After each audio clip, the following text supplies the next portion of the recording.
Role of IT in human health. It can be used for audio, visual and communications, for medical consultation.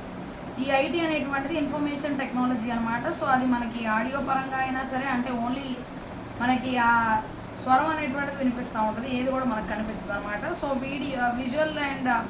Visual అంటే మనకు కనిపిస్తూ ఉండేటువంటిది. తర్వాత data communications. Okay, so రాయబడినటువంటి ఆ యొక్క మాటలు ఫర్ మెడికల్ కన్సల్టేషన్. వీటిని మనం వినియోగించి చక్కగా దాన్ని బట్టి మనం డాక్టర్స్ని కలుస్తాము, వారితో మాట్లాడతాము, ఇవన్నీ కూడా జరుగుతాయి అన్నమాట. IT is used for testing of DNA. Information technology ద్వారానే అసలు డిఎన్ఏని మనం కనిపెట్టవచ్చు. Creating DNA.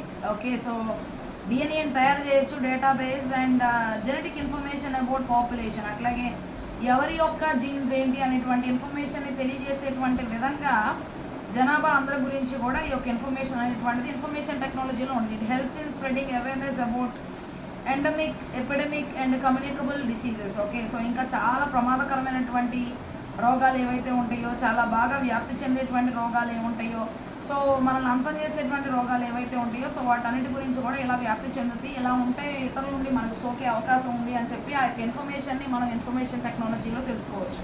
Media is the means of communication which includes every broadcasting and narrowcasting medium such as radio, television, newspaper, magazines, billboards. So వీటన్నిటి ద్వారా అన్ని రకాలుగా కూడా వెళ్ళాల్సినటువంటి information అంతా కూడా జనాలందరికీ కూడా అన్ని ప్రాంతాల్లో కూడా తెలుస్తూ ఉంటుంది అనమాట. సో అది చాలా ఉపయోగపడుతుంది.